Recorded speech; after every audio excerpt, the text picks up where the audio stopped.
Hi, welcome back to the Rich Fritzky Show, what I might call the sporadic Rich Fritzky Show of late. It's good to be with you, and I hope to get back on a more regular schedule early in the new year, so hopefully we'll be together more often.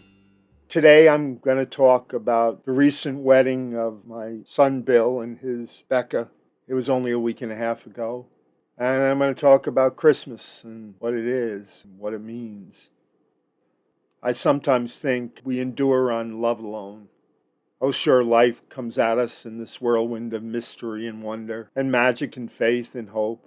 And it can beat us down before building us back up, and it can leave us feeling as if we have fallen off the cliff's edge, only to take flight again as if on eagle's wings in that sacred place where love endures.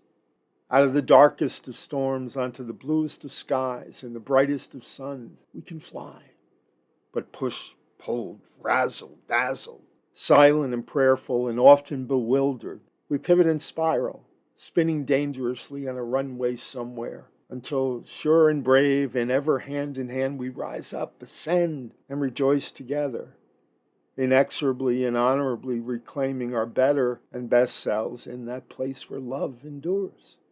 And out of the topsy-turvy, upside down and inside out of it all, we, you, never often enough get to embrace the joyfully resounding wonder and splendor of a day like our recent December 11th, when two beautiful souls we love, my son Bill and his Becca, bore witness to the miracle that they too had found a love that was truly destined to endure.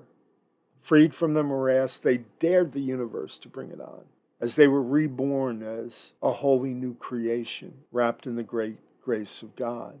Their journey wasn't easy. Journeys that matter never are. But as it happened, they discovered their safe harbor, their home, in one another.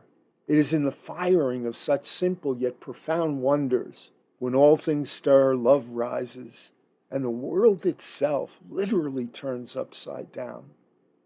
One of the truly great gifts that all give to those they love, contrary to Hollywood and studios everywhere today, with their plot lines wherein daughters and mothers have complicated relationships, and where sons and fathers have lost each other, and where families are ever in hopeless disarray.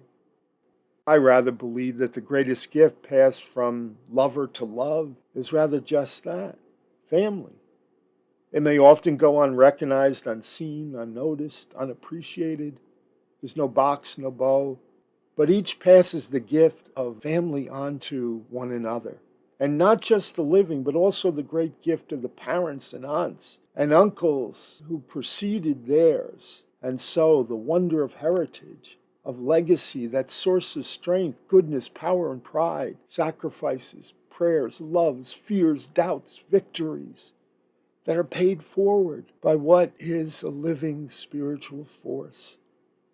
Billy's included our determined dads and beautiful moms who all sang their hearts out in life, and the collective 19 beautiful souls who Maggie and I together called Uncle, and the 18 loving aunts, and oh, what monumental gifts they were.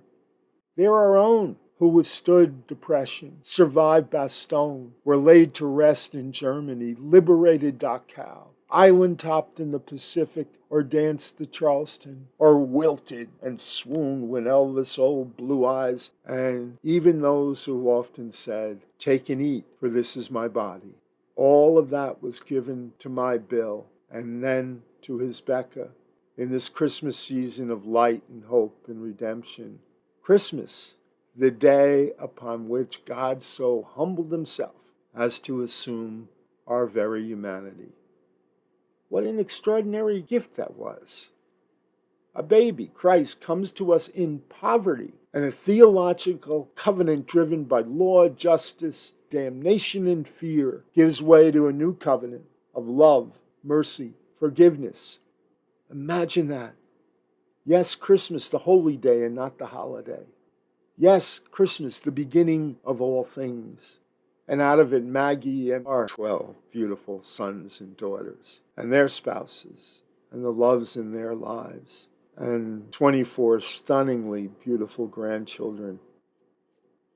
I have, despite my avocation for Hallmark Christmas romances, gotten sick of the plot lines that suggest Christmas will no longer be because Michael Bublé got a sore throat, or because the rumor gets out that Santa had a quick but tragic tryst with Jack Frost and the scandal has, well, you can guess. No, no, no, to all you directors and producers out there, Christmas will not end because Santa got the mumps, or because the elves understandably rebelled, wouldn't you if you hadn't been paid in more than 600 years? Or the reindeer finally asked what's in it for them, besides the same old buckets of oats. Or Mrs. Claus got tired of baking cookies for the elves every day and jealously slipped Santa a Mickey on Christmas Eve. Christ is Christmas, and not Mrs. Miracle, or even my old friend Ebenezer Scrooge, or Fred Claus, or Bing, or Nat King Cole, or an angel who long ago taught a bishop how to love again. Christ came to us to tell us he was going to take up residence in every one of us, and that he would be with us until the ends of the earth. And hey, all you beautiful people of so many other faiths, not to worry. God bless you and your faith and all your fervency. But I simply want to tell you that I rather believe that just as there are many faiths and so many ways forward or portals to our gods, there's ultimately the one God, the same God, your God, my God.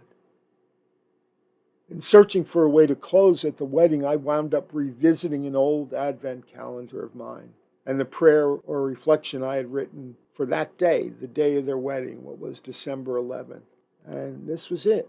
This was the little prayer for that day. It is not in material, but in the spirit and gifts of the Spirit that Christmas comes. So today, say a prayer for those who are impoverished, for those whose hands are empty and have nothing to give, for those who can't yet somehow still will, and for all whose want is keenly felt. Take time to prepare for them as well. Take time out to get ready and to be worthy.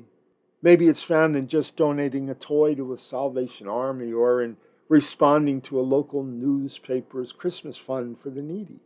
Maybe it's found in doing what you can simply to fill the hole that you see in just one someone in your world.